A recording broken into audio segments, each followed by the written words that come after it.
Raghav classes में आपका स्वागत है। तो बच्चों कैसे हो, आपकी तैयारी कैसी चल रही है वो आप हमें कमेंट के माध्यम से बताइए।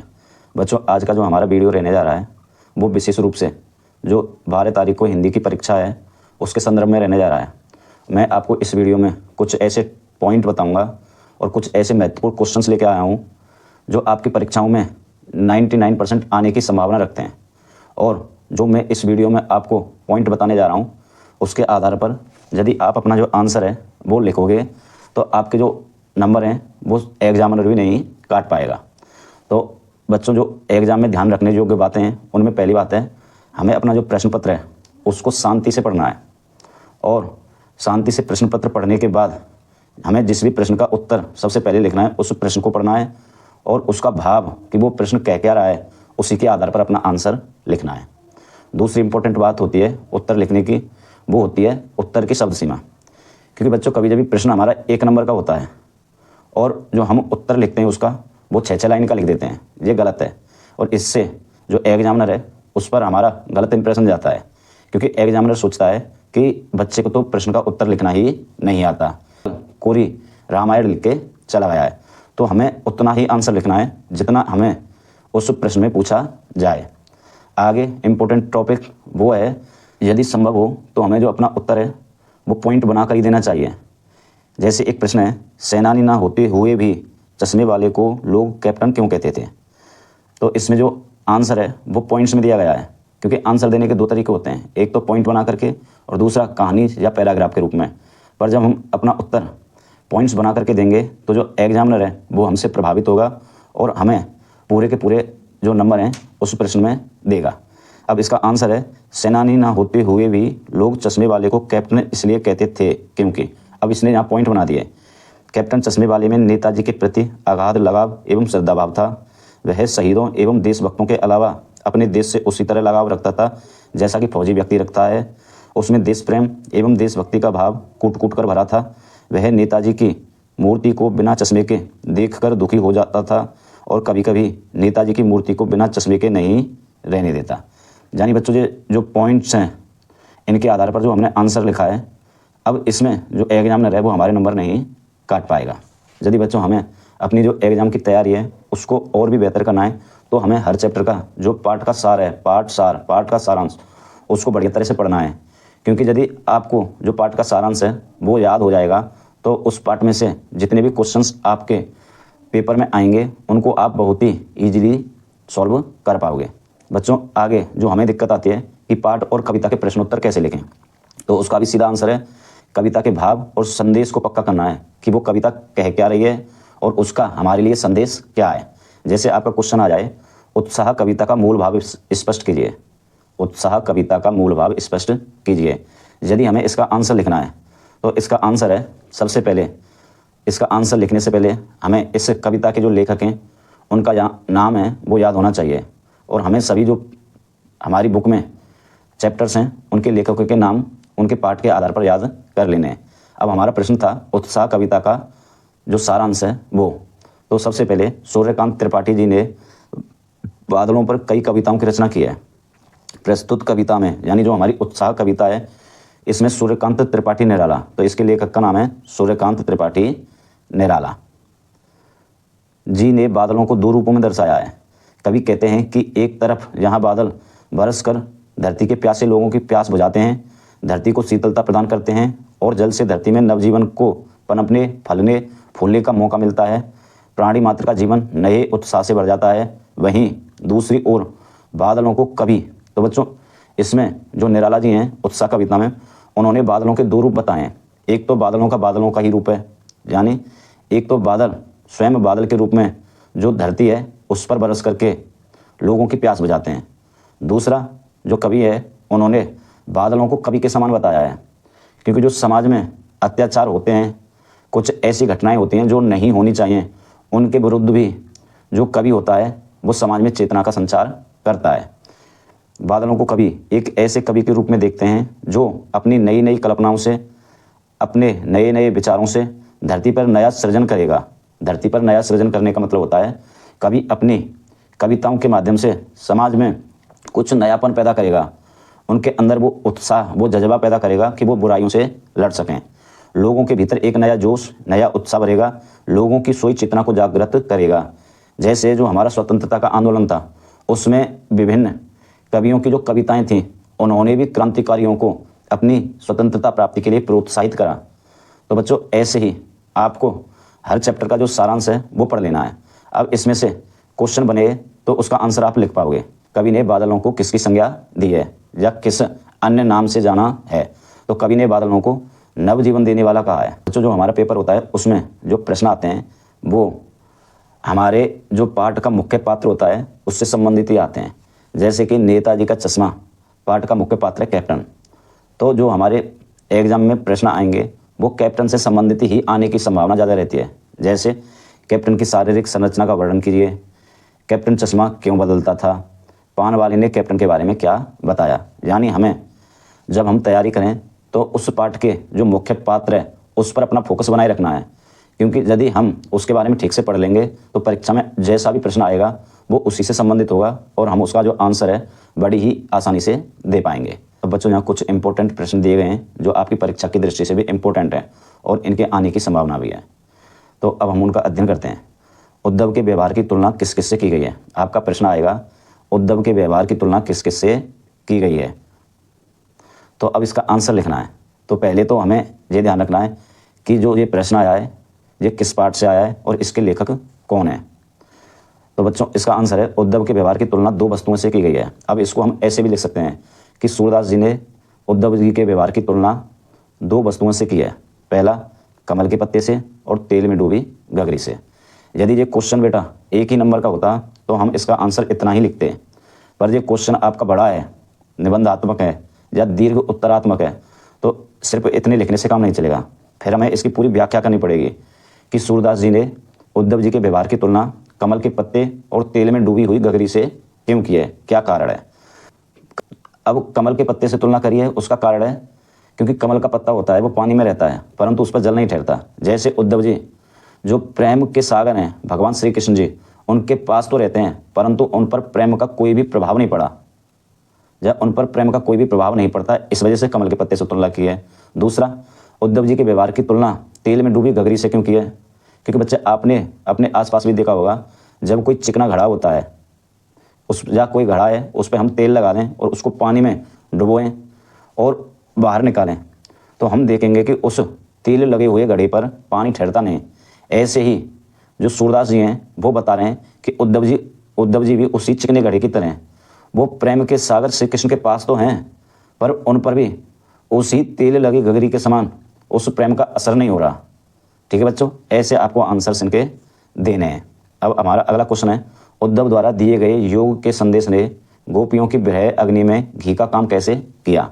अब इसका जो आंसर है, श्री कृष्ण के मथुरा चले जाने पर गोपियाँ पहले से ही विरह अग्नि में जल रही थीं। विरह अग्नि का मतलब होता है बिछड़ने की पीड़ा, उसमें गोपियाँ जल रही थीं। वे श्री कृष्ण के प्रेम संदेश और उनके आने की प्रतीक्षा कर रहे थे। गोपियों को आशा थी कि कुछ समय के बाद हमारे प्रेमी श्री कृष्ण हमारे पास पुनः आ जाएंगे।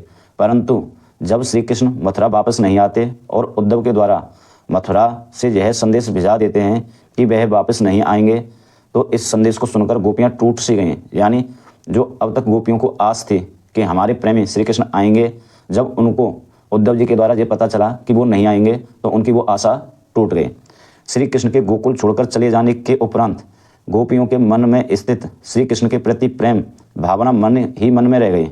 वे उद्धव से शिकायत करती हैं कि वे अब अपनी यह पीड़ा किसे जाकर कहें, उन्हें यह समझ नहीं आ रहा। वे अब तक इसी कारण जी रही थी कि श्री कृष्ण जल्द ही वापस आ जाएंगे। तो बच्चों, गोपियों को आस थी कि हमारे प्रेमी जल्दी ही आ जाएंगे और जो हमारे विरह की पीड़ा यानी बिछड़ने का दर्द है हम उनके साथ साझा करेंगे।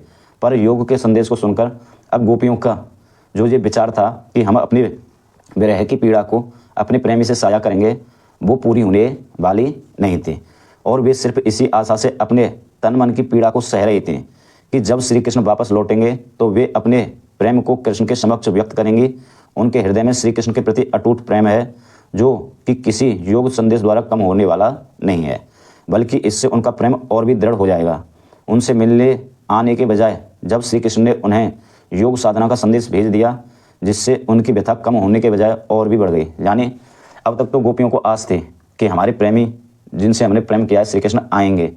अब जैसे ही उन्हें पता चला कि ये योग का संदेश स्वयं श्री कृष्ण ने गोपियों को समझाने के लिए भेजा है कि वो मेरे प्रेम में पीड़ा का अनुभव नहीं करें, तो जो गोपियों की विरह की अग्नि यानी प्रेमी से बिछड़ने की पीड़ा थी वो और भी बढ़ गई।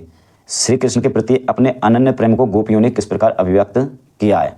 तो बच्चों इसका जो आंसर है हमें पॉइंट बनाकर देना है। गोपियाँ श्री कृष्ण के प्रति अपने अनन्य भक्ति को निम्न प्रकार से अभिव्यक्त करती हैं। जैसे गोपियों ने अपने आप को गुड़ से लिपटी हुई चींटी के समान बताया है। जैसे गुड़ की मिठास के ऊपर चींटियाँ उससे चिपक जाती हैं और जब हम उन्हें छुड़ाने की कोशिश करते हैं तो चींटियाँ अपने प्राण त्याग देती हैं पर छूटती नहीं। उसी प्रकार गोपियाँ कह रही हैं, हे उद्धव जी, हमने भी श्री कृष्ण जी से या हमने भी अपने प्रेमी श्री कृष्ण से चींटियों की तरह ही प्यार करा है या चींटियों की तरह ही प्रेम किया है। हम उनके विरह में अपने प्राण तो त्याग सकते हैं पर उनके प्रेम को नहीं छोड़ सकते कि जो श्री कृष्ण है उनके प्रेम का आकर्षण हमारे ऊपर इतना है कि हम अपने आप को उनके आकर्षण से दूर नहीं रख पा रहे। वे श्री कृष्ण को हारिल की लकड़ी के समान मानती हैं। यहाँ बच्चों एक हारिल पक्षी होता है, उसकी विशेषता होती है कि वो अपने पंजों में एक लकड़ी को लेकर उड़ता है और वो कितनी भी दूरी को उड़ते हुए तय करे वो उस लकड़ी को गिरने नहीं देता। ऐसे ही गोपियाँ कह रही हैं, हमारे लिए जो श्री कृष्ण जी हैं उनका प्रेम हारिल पक्षी की लकड़ी के समान है। यानी हम अपने जीवन में जैसे हारिल पक्षी उस लकड़ी को नहीं छोड़ता, उसी तरह अपने जीवन में जो श्री कृष्ण का प्रेम है उनको या जो श्री कृष्ण का प्रेम है उसको नहीं छोड़ सकते। आगे गोपियों ने अपने श्री कृष्ण के प्रेम को अभिव्यक्त करने के लिए ये तर्क भी दिया है कि हे उद्धव जी, हम तो दिन रात जागते हुए सोते हुए स्वप्न में सिर्फ कान कान जपती रहती हैं, कान कान जपती रहती हैं। यानी उन्होंने तन मन से अपने आप को श्री कृष्ण के प्रति समर्पित होना बताया है। और गोपियों ने अंत श्री कृष्ण जी के योग के संदेश हैं उनको कड़वी ककड़ी के समान बता करके उस बात की पुष्टि की है कि वो उनके प्रेम संदेशों के ही प्रति आकृष्ट हैं, ना कि योग संदेशों के प्रति। तो सूरदास जी द्वारा रचित पाठ पद का सारांश लिखिए। यदि ऐसा प्रश्न आए और ये 1 नंबर का है तो इसका जो आंसर है हमें वो शॉर्ट लिखना है, 2 से 3 लाइनों के भीतर वो हमारा आंसर है आ जाना चाहिए। जैसे यहाँ है कि सूरदास जी द्वारा रचित पद पाठ में सूरदास जी ने गोपी और उद्धव संवाद के माध्यम से योग के ऊपर भक्ति या प्रेम की महत्ता को दर्शाया है। यानी इस पाठ का सारांश है योग और भक्ति में भक्ति की श्रेष्ठता को सिद्ध करना। यदि प्रश्न आपका 1 नंबर का हो तब तो हमारा आंसर ये रहेगा। यदि यही प्रश्न हमारा 1 से अधिक अंक का यानी 4 नंबर का हो तो इसमें अब हमें पॉइंट बनाने होंगे कि इस पाठ में क्या क्या घटनाएं घटित हुई, किस संदर्भ में हुई, किसने किससे क्या कहा। जैसे अब यही सेम क्वेश्चन है कि सूरदास जी के द्वारा रचित पाठ पद का सारांश लिखिए। अब इसका जो सारांश लिखना है हमें तो निम्न बातें ध्यान रखनी है। जैसे भगवान श्री कृष्ण अपने ज्ञानी मित्र उद्धव के द्वारा योग संदेश भेजना, यानी हमें ये लिखना है अपने उत्तर में कि श्री कृष्ण जी ने किन के माध्यम से योग का संदेश भेजा। दूसरा, गोपियों का उद्धव पर व्यंग, हमें वो बातें भी लिखनी है कि गोपियाँ उद्धव जी पर किस प्रकार से व्यंग करती हैं, कि उनको किस प्रकार से भाग्यशाली बताती हैं। उद्धव द्वारा गोपियों को समझाना कि उद्धव जी गोपियों को किस प्रकार से भगवान श्री कृष्ण के प्रेम को छोड़ करके योग को अपनाने का संदेश देते हैं, वो वाली बातें भी लिखनी है। गोपियों का श्री कृष्ण के प्रति एकनिष्ठ प्रेम, उसका भी हमें वर्णन करना है कि गोपियाँ उद्धव जी से किस प्रकार कहती हैं कि हे उद्धव जी, हमने तो अपने इस जीवन में मात्र श्री कृष्ण को ही चाहा है और हम उनसे ही प्रेम करेंगे और आपके जो योग के संदेश हैं उनको हम सुनना भी पसंद नहीं करते। अंत में गोपियों के प्रेम अर्थात भक्ति की उद्धव जी के योग अर्थात ज्ञान पर जो विजय है उसके बारे में लिखना है कि किस प्रकार उद्धव जी जिस उद्देश्य के साथ आए थे कि मैं अपने योग के संदेशों के द्वारा जो गोपियाँ अभी तक श्री कृष्ण के प्रेम में डूबी हुई हैं और पीड़ा का अनुभव कर रही हैं, उनको इस पीड़ा से मुक्ति दिलाऊंगा, परंतु वो असफल रहे। यानी यहाँ पर जो गोपियों की भक्ति यानी प्रेम की जीत हुई है उसके बारे में भी लिखना है। यानी हमें अपना आंसर है वो प्रश्न के जो अंक बाहर है उसके आधार पर ही लिखना है। यदि हम ऐसे आंसर लिखेंगे तभी जो हमारे अंक हैं जितना हमने सोचा है या मैक्सिमम प्राप्त कर पाएंगे। अब बच्चों हमारे जो बाल गोविंद भगत जी हैं उस चैप्टर से संबंधित प्रश्न है, खेतीबाड़ी से जुड़े गृहस्थ बाल गोविंद भगत अपनी किन चारित्रिक विशेषताओं के कारण साधु कहलाते थे। अब जैसे ये प्रश्न आया है कि खेतीबाड़ी से जुड़े होने के बावजूद भी जो बाल गोविंद भगत जी थे उनके चरित्र की ऐसी कौन सी विशेषताएं थी जो उनको साधु कहलाने के योग्य बनाती थी। तो सबसे पहले तो हमें इसका जो लेखक है वो याद रखना है। इसके लेखक हैं रामवृक्ष बेनीपुरी जी। अब हमें ये बातें अपने उत्तर में लिखनी है कि रामवृक्ष बेनीपुरी जी ने जो बाल गोविंद भगत जी हैं उनकी गृहस्थी का वर्णन किस प्रकार किया है। तो बच्चों अब इसका जो आंसर है हम लिखेंगे कि बाल गोविंद भगत बेटा पतोहू से युक्त परिवार, खेतीबाड़ी और साफ सुथरा मकान रखने वाले गृहस्थ थे, यानी उनकी पूरी एक तरह से अच्छी गृहस्थी थी। फिर भी उनका आचरण साधुओं जैसा था। वह सदैव खरी खरी बातें करते थे, वे झूठ नहीं बोलते, वे किसी की वस्तु को बिना छुए या बिना पूछे प्रयोग नहीं करते थे, वे खामखा किसी से झगड़ा नहीं करते, वे अत्यंत साधारण वेशभूषा में रहते थे, वे अपनी उपज को कबीरपंथी मठ पर चढ़ावा के रूप में दे देते थे, वहाँ से जो कुछ प्रसाद रूप में मिलता उसी से परिवार का निर्वाह करते थे। यानी जो बाल गोविंद भगत जी हैं उनमें जो चारित्रिक विशेषता हैं वो किसी साधु की तरह हैं, यानी उनको भौतिक सुखों की कोई आशा ही नहीं है और इन्हीं सभी विशेषताओं के कारण वो साधु कहलाने की जो परिभाषा है उसमें आते हैं। तो हमें ऐसे आंसर लिखने हैं। बाल गोविंद भगत के संगीत को जादू क्यों कहा गया है, ये हमारा क्वेश्चन आता है।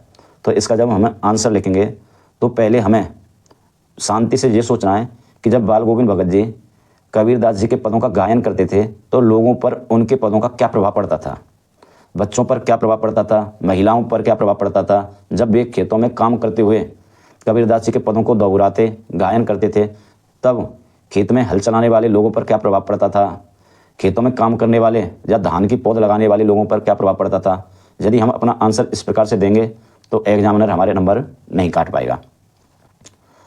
बाल गोविंद भगत पाठ के आधार पर बाल गोविंद भगत के मधुर गायन की विशेषताएं लिखिए। तो ये भी लगभग पिछले जैसा ही इसका आंसर आ जाएगा। बाल गोविंद भगत पाठ का सार लिखिए। अब बच्चों इसका सार लिखने से पहले हमें यह सोचना है कि इस चैप्टर के माध्यम से लेखक हमें क्या समझाना चाह रहा है और इससे हमें क्या शिक्षा मिल रही है। अब इसका जो सार है, बाल गोविंद भगत रेखा चित्र के माध्यम से रामवृक्ष बेनीपुरी जी ने एक ऐसे विलक्षण चरित्र का उद्घाटन किया है जो मनुष्यता, लोक संस्कृति, सामूहिक चेतना का प्रतीक है। वेशभूषा या बाह्य आडंबरों से कोई सन्यासी है, सन्यास का आधार जीवन के मानवीय सरोकार है। यानी इसमें हमें बताया गया है जो बाल गोविंद भगत जी थे वो अपने संस्कारों की वजह से सन्यासी हैं, ना कि अपने पहनावे की वजह से। अगला क्वेश्चन है हमारा फसल कविता से और इसके जो लेखक हैं वो हैं नागार्जुन। कवि के अनुसार फसल क्या है। अब ये क्वेश्चन आ गया तो कवि के अनुसार फसल ढेर सारी नदियों के पानी का जादू, लाखों लोगों के हाथों के स्पर्श की गरिमा, विभिन्न प्रकार की मिट्टी के गुण, सूर्य की किरणों, वायु की मंद गति का परिणाम है। यानी फसल मनुष्य और प्रकृति दोनों के मिलकर कार्य करने से उपजता है। अब यानी इसका जो आंसर है इसमें बच्चों बताया गया है कि जो फसल है उसके निर्माण में मनुष्य का श्रम, मनुष्य की मेहनत और जो प्रकृति है उसका सहयोग होता है। यदि बच्चों सूर्य नहीं निकले तो प्रकाश संश्लेषण की क्रिया नहीं होगी और फसलें अपना भोजन प्राप्त नहीं करेंगी, और जब फसल भोजन प्राप्त नहीं करेगी, पौधा भोजन प्राप्त नहीं करेगा तो फसल हमारी नहीं उपजेगी। नदियाँ अपना पानी नहीं दें फसलों के लिए तब भी फसल की वृद्धि नहीं होगी, और यदि मनुष्य खेत की नराई गुड़ाई नहीं करे तो भी फसल नहीं प्राप्त होगी। यानी फसल के बारे में बताया गया है कि जो फसल है वो मनुष्य और जो प्रकृति उनके दोनों के परस्पर सहयोग का ही परिणाम है, और यही इसकी इम्पोर्टेंट बात है। फसल को हाथों के स्पर्श की गरिमा और महिमा कहकर कवि क्या व्यक्त करना चाहता है। कवि ने फसल के उपजने को मानव के श्रम से जोड़ा है, चूँकि किसानों और मजदूरों द्वारा की गई मेहनत और उनके लगन के कारण ही फसल का उपजना संभव हो पाता है। इसके बिना प्रकृति के तत्व की सार्थकता फसल उपजाने में व्यर्थ है। यानी फसल को हाथों के स्पर्श की गरिमा इसलिए कहा गया है क्योंकि जो मानव का श्रम है, मानव के हाथों की जो मेहनत है, उसी का परिणाम है कि जो हमें फसल दिखाई देती है। तो बच्चों आगे भी ऐसी वीडियो देखने के लिए हमारे चैनल को सब्सक्राइब करें और हमारी वीडियोज़ को शेयर अवश्य करें। धन्यवाद। जय श्री राम।